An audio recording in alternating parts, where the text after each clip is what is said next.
వేదిక మీద ఉన్న పెద్దమాయి డేవిడ్ రాజు గారు సభాధ్యక్షులు, వేదిక మీద ఉన్న పెద్దలందరూ, మరి వేదిక ముందున్న పాస్టర్లు, క్రైస్తవ నాయకులు అందరికీ నా యొక్క నమస్కారాలు. నా పేరు నతానియల్. నేను ఉస్మానియా యూనివర్సిటీలో ఫిజిక్స్ ప్రొఫెసర్ గా పనిచేస్తా ఉన్నాను. ప్రభు చిత్తం అయితే నేను ఇంకా అక్కడ 9 సంవత్సరాలు పనిచేస్తే వాడినై ఉన్నాను. సో మనకు తెలిసిన విషయమే, కానీ 2 కారణాలు ఎందుకు మన మీద ఈ వివక్షత చూపిస్తున్నారు, మనల్ని దూరం పెట్టి మన రిజర్వేషన్లు ఎందుకు తీసేస్తున్నారు, ఇదొక విషయం 2 మాటల్లో చెప్తాను. 2 పరిష్కారాలు కూడా చెప్పి నేను త్వరగానే 5-10 నిమిషాల్లోనే ముగిస్తా. సో ఈ దేశానికి, మన దేశానికి స్వాతంత్రం వచ్చింది 15 ఆగస్టు 1947. అంతకన్నా ముందే 1932లో రిజర్వేషన్లు ఉండాలి ఎస్సీలకు. వీళ్ళు అండరాని వారుగా ఊరు బయట ఉన్నారు, వాళ్ళు వివక్షతను ఎదుర్కొంటున్నారు, నడిచే చెవాలలాగా కనిపిస్తున్నారని రిజర్వేషన్లు తీసుకొచ్చినారు. అంబేద్కర్ గారు కష్టపడి తీసుకొచ్చిన రిజర్వేషన్లు.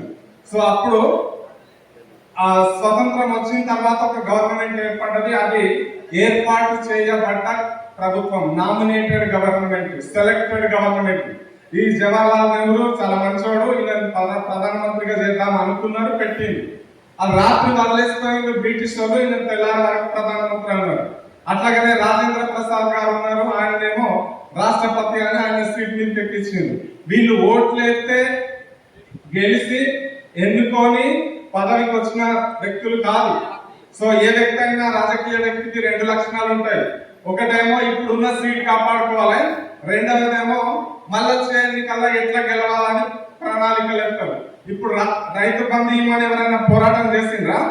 ఎవరు చేయలే. గవర్నమెంట్ డబ్బులు అటు లంచ్ ఏదంటే మన కోట్లు పడతాయి అనుకున్నారు, పెట్టిండ్రు, ఓట్లు వేపించుకున్నారు. సో ఇట్లాగనే వాళ్ళు చేసిన పని ఏంటంటే చూడండి, 2 లాజిక్లు. ఇక్కడ పాస్టర్లు ఉన్నారు, నాయకులు ఉన్నారు, ఇంకా అధినేతలు కూడా ఉన్నారు. సో ఒక వాక్యం నేను చెప్తున్నా, దానియేలు గ్రంథం 7:18లో ఈ మాట రాస్తున్నది. 7:18 ఇది నోట్ చేసుకోండి, జ్ఞాపకం ఉంచుకోండి, బైబిల్ మీద ఉంటే రికార్డ్ చేసుకోండి, SMS పెట్టుకోండి, స్టేటస్ పెట్టుకోండి. మహోన్నతుని పరిశుద్ధులే రాజ్యాధికారం నొందుదురు, యుగ యుగములు పొందుదురు, యుగముల అంతం వరకు ఏలుదురు అని రాస్తుంది. యుగముల అంతం వరకు ఎవరు ఉంటారు రాజ్యాధికారంలో అంటే క్రైస్తవులు ఉంటారు అనేది ఆ బైబిల్ చదువుతున్న తెలిసింది. సో ఏమైందంటే మనలో మిషనరీస్ వచ్చి దేశంలో క్రిస్టియన్ స్కూల్స్ స్టార్ట్ చేస్తున్నారు, హాస్పిటల్స్, కాలేజీలు ఇవన్నీ స్టార్ట్ చేస్తున్న వాళ్ళే. దాంట్లో చదువుకున్న వాళ్ళు ఈ బైబిల్ కూడా చదువుకున్నారు. సో స్వతంత్రం వచ్చినప్పుడు మన దేశ అక్షరాస్యత 10% మాత్రమే, అంటే 100కు 10 మంది చదువుకున్నారు. సో దాంట్లో 8 మంది మన మాలమాది గోళ్ళే, ఒక 2 మాత్రమే వేరే కాస్ట్ వాళ్ళు. సో అప్పుడు ఆ ఎస్సీ క్రిస్టియన్లకు జ్ఞానం బాగుంది. ఎవరన్నా వేరే దేశం నుంచి వచ్చి పక్కకు నిలబడి ఇంగ్లీష్ లో మాట్లాడతామంటే సొంత భాష తర్జుమా చేసుకునే జ్ఞానం అప్పుడే మనలోకి ఉన్నది. సో 8% దళితులే ఉన్నారు. సో కాబట్టి అప్పుడు 117 సీట్లు పార్లమెంట్ లో రిజర్వేషన్ చేయబడ్డాయి. సో అప్పుడు రిజర్వేషన్ ఇంప్లిమెంట్ అయితే 1952లో ఈ దేశంలో మొట్టమొదటిసారి ఎన్నికలు జరిగినాయి. ఆ ఎన్నికలకు పోయే ముందే వీళ్ళు ఆలోచించారు, ఈ ఎన్నికలు జరిగేది ఉంటే ఈ 117 సీట్లకు ఈ దళితులు వచ్చేది ఉంటే, దళితులు ఎవరికి టికెట్ ఇస్తారంటే ఇక ఆయన బాగా చదువుకున్నాడు, ఈయనకు టికెట్ ఇవ్వమని చెప్తారు. కాబట్టి ఈయనకు టికెట్ ఇచ్చేది ఉంటే అంటే ఆ తర్జుమా చేసే క్యాండిడేట్ కు బాగా నాలెడ్జ్ ఉన్న టికెట్ ఇచ్చేది ఉంటే వీళ్ళు పార్లమెంట్ కు 117 మంది దళిత క్రైస్తవులు లోపలికి పోతారు. సో పోయి ప్రైజ్ లాడ్ అనుకుంటారు. ఆ అస్సాం అయినా తమిళనాడు అయినా ఫ్రీగా మాట్లాడుకుంటారు. అప్పుడు భాష అందరికి రాదు, హిందీ కూడా బాగా లేదు, సంస్కృతం అఫీషియల్ లాంగ్వేజ్ ఉండే. అప్పుడు అనుకున్నారు, పెట్టుకున్నారు. సో అప్పుడు ఇంగ్లీష్ లో అస్సాం వాళ్ళు తమిళనాడులతోని, లేదా కేరళ వాళ్ళు గుజరాత్ వాళ్ళతోని ఇంటిమిసి బ్రదర్హుడ్నెస్ ఉన్నది, ప్రైజ్ లాడని సెకండ్ ఇచ్చుకుంటాడు, సొంత తమ్ముళ్ళలాగా చూసుకుంటారు. ఈ 543 స్థానాలల్లా 117 మంది ఒక్కటయ్యేది ఉంటే, 543 పార్లమెంట్ స్థానాలలో 117 మంది దళితులు ఒక్కటయ్యేది ఉంటే వాళ్ళోడే ప్రధానమంత్రి కావాలంటారు. అంటారు అన్నారా? 543లో 117 మంది ఒక్కటైతే వాళ్ళోడే మావాడే ప్రధానమంత్రి కావాలని మొదలు పెడతారు. దాన్ని విడగొట్టడానికి, దాన్ని దూరం పెట్టడానికి ఆగస్టు 10, 1950 ఈ చట్టం చేసిండ్రు. ఎవరైనా అన్య మతంలోకి పోయేది ఉంటే ఈ రిజర్వేషన్ వాళ్ళకి వర్తించదు అని మొదలుపెట్టి తీసేసి ఎంపీ టికెట్లు ఎవరికి ఇచ్చినారంటే ఏలు ముద్రలు వేసేటోళ్ళను, ఆ దొరల ఇళ్లలో పాలేరు ఉండేటోళ్ళను, ఆ ఢిల్లీ ముఖం ఎప్పుడు చూడనోళ్ళను, అస్సలు చదువు రానోళ్ళను, వాళ్ళు కూడా రానోళ్ళను పార్లమెంట్ టికెట్ ఇచ్చి గెలిపించిండ్రు. వాళ్ళ 5 ఏళ్ళు చూసి అటు ఇటు తిరిగి అన్ని నేర్చుకునే వరకు ఏం చేస్తుందంటే వాళ్ళకు నెక్స్ట్ ఎలక్షన్ లో టికెట్ ఇవ్వలేదు. సో అట్లా దూరం పెట్టుకుంటూ వచ్చినారు. సో వాళ్ళు ఇంకొకటి కూడా తెలుసుకున్నారు. కారణం ఏంటంటే క్రైస్తవులు రాజ్యాధికారానికి వచ్చేది ఉంటే వాళ్ళు యుగాంతం వరకు వాళ్ళే ఉంటారు. ఇప్పుడు చదువుకున్న వాక్య భాగం ప్రకారం ప్రపంచంలో 197 దేశాలలో 180 దేశాలలో క్రైస్తవ రాజ్యం ఉన్నది. ఈ ఒక్క దేశంలో కూడా అట్లనే అయ్యేది ఉంటే యుగాంతం దాకా వీళ్ళు మళ్ళీ దిగరు అనేది వాళ్ళు బైబిల్ చదివి తెలుసుకున్నారు. సో మనోళ్ళు స్థాపించిన క్రిస్టియన్ స్కూళ్ళల్లో మనకన్నా ఎక్కువ వాళ్ళే చదువుకున్నారు. క్రిస్టియన్ మిషనరీ స్కూళ్ళల్లో ఎక్కువ చదువుకున్నది వాళ్ళే. అప్పుడు గవర్నమెంట్ ఊరుకోబడి పెట్టలేదు. ఎన్టీ రామారావు వచ్చినాక కొన్ని స్టార్ట్ అయినాయి. చంద్రబాబు నాయుడు ప్రతి ఊళ్ళో ఒక బడి ఉండాలని స్టార్ట్ చేసినాడు. ఈ రోజు ఈ తెలంగాణ వాళ్ళు డిగ్రీ చదువుకోవాలంటే మద్రాసుకి వెళ్ళి చదువుకోవాలి. ఎప్పుడు 1960లో అంటే స్వతంత్రం వచ్చినాక 20 ఏళ్ళకి కూడా మన తెలంగాణ ఆంధ్రప్రదేశ్ లో డిగ్రీ చదవడానికి అవకాశం లేదు. బిఏ చదవాలంటే మద్రాసు పోయి చదువుకొని రావాలి. అట్లాంటి పరిస్థితి ఉండే. అప్పుడు మనోళ్ళు ఎడ్యుకేటెడ్ అయినారు. వీళ్ళని దూరం పెట్టాలి. వీళ్ళు ఒకవేళ రాజ్యాధికారానికి వచ్చేది ఉంటే ఇక వీళ్ళే యుగాంతం మనకు ఉంటారు అని కుట్ర చేసి మనల్ని రాజ్యాధికారానికి దూరం పెట్టింది. కాబట్టి అది తప్ప మనం ఏం చేసినా తప్పు లేదు. సో ఇంకా దీనికి పరిష్కారం రావాలంటే ఒకటి పార్లమెంట్ లోపలనే లొల్లి తీసుకురావాలి, చర్చ తీసుకురావాలి. ఇప్పుడు చూడండి, ఇది రాజ్యాంగం. దీంట్లో దళిత క్రైస్తవులకు దూరం పెట్టాలనేది ఏం లేదు. ఈ 1950 ఆగస్టు 10 తారీఖున ఆర్డర్ లేదు. సో ప్రెసిడెన్షియల్ ఆర్డర్ ఈ మైక్ లాగా ఒకటి బయట పెట్టిండు. ఇదే ఇక్కడనే ఉన్నది. ఇది దాంట్లో లేదు. మా రాజ్యాంగం చాలా మంచిది. మాది 4 అంచెల రాజ్యాంగం. ఇందులో స్వేచ్ఛ, స్వాతంత్రం, సౌభ్రాతృత్వం, న్యాయం 4 ఉన్నాయి.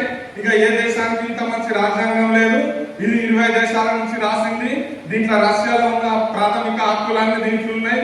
ఇంకా ప్రాథమిక విధులన్నీ ఉన్నాయి. అమెరికాలో ఇవన్నీ రాసి పెట్టినారు. చెప్తా ఉన్నారు చాలా మంచిదని. కానీ ఎవరైతే దళితులు అన్య మతానికి పోతారో వాళ్ళు దూరం అనేది ఇక్కడ ఈ మైక్ లాగా పక్కకు రాస్తుంది. సో 2 సార్లు ఉద్యమాలు జరిగినాయి. ఒకటి సిక్కులు ఉద్యమం చేసినప్పుడు దీంట్లోనే సవరణ చేసింది. ఆ జమ్మూ కాశ్మీర్ వాళ్ళు ఉద్యమం చేసినప్పుడు దీంట్లోనే సవరణ చేసినారు. ఇంకా బౌద్ధ మతస్థులు ఉద్యమం చేసినప్పుడు దీంట్లోనే సవరణ చేసినారు. సో క్రైస్తవులు ఉద్యమం చేసినప్పుడు 1972లో క్రైస్తవులు భారీ ఎత్తున ఉద్యమం చేసి ఇక్కడ గవర్నమెంట్ నే దించేసే స్థాయికి తీసుకుపోయినారు 1972. సో 72 కన్నా ముందు పుట్టిన వాళ్ళు ఉన్నారు అక్కడ. 72 కన్నా ముందు పుట్టిన వాళ్ళు ఒక 2-3 ఉన్నారు. కానీ అప్పుడు వాళ్ళు చిన్నోళ్ళు. సో 72లో ఉద్యమం వచ్చినప్పుడు బీసీలో పోరాటం జరిగి బీసీ వర్గీకరణ చేయమని అప్పుడు ఉద్యమం జరిగింది. సో అప్పుడున్న చెన్నారెడ్డి, బ్రహ్మానందరెడ్డి వీళ్ళు ఏం చేస్తున్నారంటే వీళ్ళకు కూడా ఒకటి బీసీలోనే ఒకటి పెట్టాలి, ఇంకా 1% ఇస్తే మంచిదని వాళ్ళు అనుకున్నారు. అనుకొని అటు పార్లమెంట్ కి లెటర్ రాస్తే ఈ 1950 ఆర్డర్ క్యాన్సల్ చేయమని లెటర్ రాస్తున్నారు. లెటర్ రాస్తే మేము చెయ్యం, ఇది మేము పెట్టింది అని తెగేసి చెప్పింది. సో మొన్న కేజీ బాలకృష్ణ కూడా నేనేమి ఇస్తలేదని తెగేసి చెప్పి సబ్మిట్ చేసేసింది. ఆయనకి ఎక్స్టెన్షన్ రాలేదు. వీళ్ళకి ఇచ్చేదే లేదనే దాంట్లో రాసి పెట్టిండు. అక్కడ సుష్మా అని ఒక ప్రొఫెసర్ ఉన్నారు. నేను పోయి కలిసి వచ్చినా మాట్లాడొచ్చినా ఆమె చెప్పేసింది, ఇక మీకేం అత్తలేస్తారని ఆశపడకండి అన్నట్టే చెప్పింది నాకు అదే. సో కాబట్టి మనం పోరాటం చేయాలి.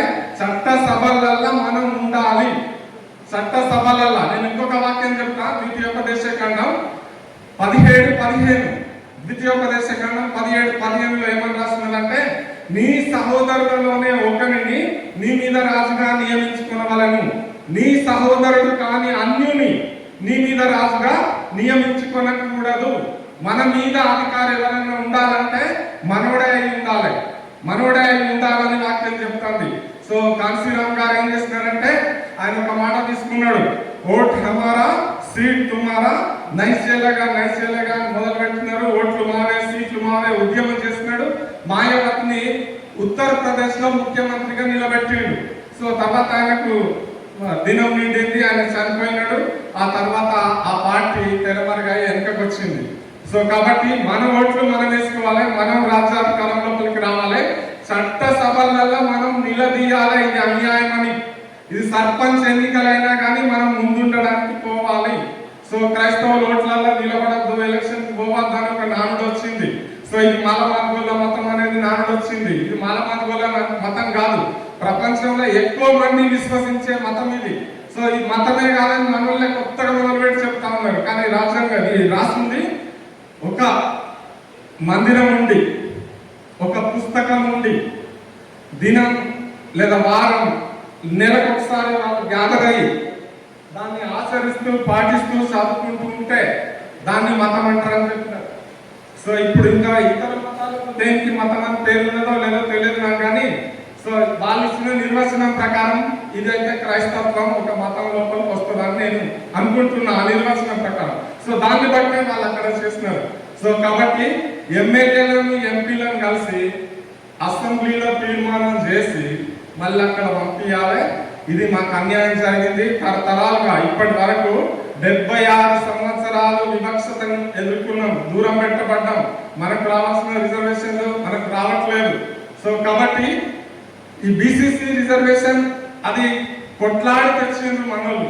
1972లో పెద్ద పోరాటం చేసిండ్రు, గవర్నమెంట్ నే పడగొట్టే లెవెల్కి తీసుకుపోయినారు. సో వాళ్ళు భయపడి అప్పుడు ఒక పర్సెంటేజ్ ఇచ్చిండ్రు. దాని మూలంగా కొన్ని లక్ష పైగా ఉద్యోగాలు వచ్చినాయి మనోళ్ళకు ఆంధ్రప్రదేశ్ లో, తెలంగాణలో. ఈ బీసీసీ అనేది ఒక్క తెలంగాణ ఆంధ్రప్రదేశ్ మాత్రమే ఉంది, దేశంలో ఎక్కడ లేదు. ఇంకెక్కడన్నా వాళ్ళు వేసుకోవడం దళితులు నమ్ముకుంటే వాళ్ళు వస్తీలే. ఇది సువార్తకు పెద్ద ఆటంకంగా మారింది. ఇంకా 14 దేశాలల్లో వాళ్ళు ఏం చేస్తున్నారంటే మత మార్పిడి బిల్లు తీసుకొచ్చి పెట్టినారు. ఒక్కరు బాప్తిస్మం తీసుకోవాలంటే ఇప్పుడు కలెక్టర్కి అప్లై చేయాలి వాళ్ళు. ఆ కలెక్టర్ పర్మిషన్ ఇస్తే అప్పుడు కానీ వాళ్ళకు బాప్తిస్మం తీసుకోవడానికి వీలు కాదు.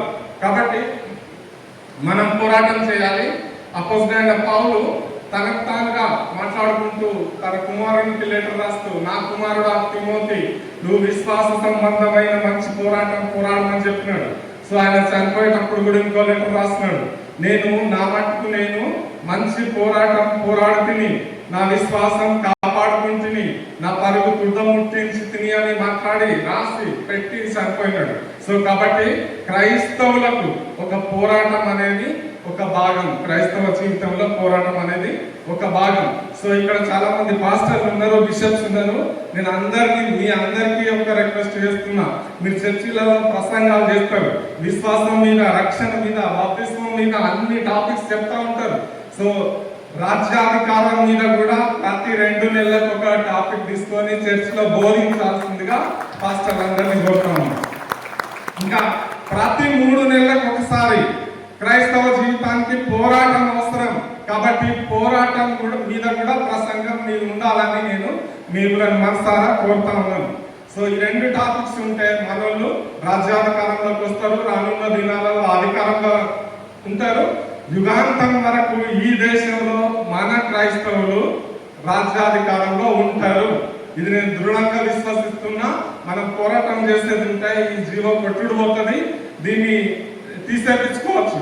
సో ఇక్కడ వాళ్ళందరినీ నేను అభినందిస్తున్నా. ఒక 10 మంది పాస్టర్లను ఒక దగ్గరికి పిలవాలంటే ఎన్నిసార్లు ఫోన్ చేస్తారో ఆ బాధ నాకు తెలుసు.